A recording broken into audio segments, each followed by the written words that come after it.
Ce qui motive la décision du transfert de l'IRM vers l'hôpital, ce sont les horaires d'accès à la clinique Pasteur, notamment en cas d'accident vasculaire cérébral. Le fait de ne pas avoir cet appareil en toute proximité et de ne pas pouvoir y accéder en dehors des heures d'ouverture du cabinet représente aussi une perte de chance pour la population du Bergeracois. La directrice de l'hôpital, Madame Motte, a parfaitement raison. Il est urgent d'installer un IRM sur le site de l'hôpital pour prendre en charge les urgences et notamment les accidents vasculaires cérébraux.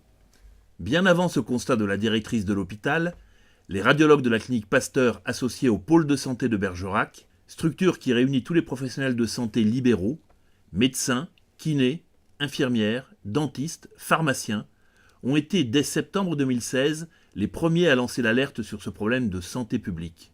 Dans un communiqué adressé à l'Agence régionale de santé, ils faisaient passer le message « Il faut un deuxième IRM sur la ville de Bergerac ».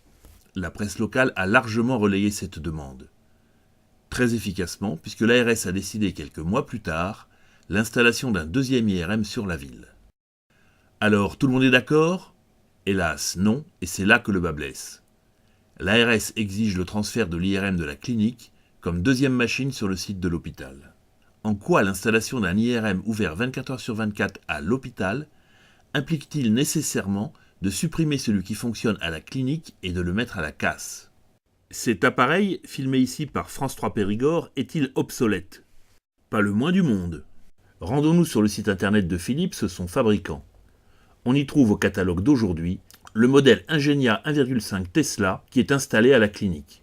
Loin d'être obsolète, nous précise Philips dans un courrier, l'IRM de Bergerac est un appareil haut de gamme, dans une version contemporaine, permettant de réaliser tous les examens de routine sans exception. Et quelle sera l'évolution de cet appareil dans les années à venir ? Il faut savoir qu'un IRM, c'est beaucoup de traitements informatiques de l'image et que l'évolution technologique n'implique pas nécessairement de changer de machine. On peut mettre à jour le logiciel comme on peut passer de Windows 7 à Windows 10 sans pour autant mettre son ordinateur à la poubelle.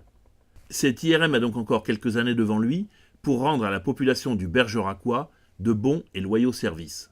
Et l'Agence régionale de santé a certainement bien mieux à faire avec l'argent public que de dépenser 1,5 million d'euros pour remplacer une machine qui fonctionne à la perfection.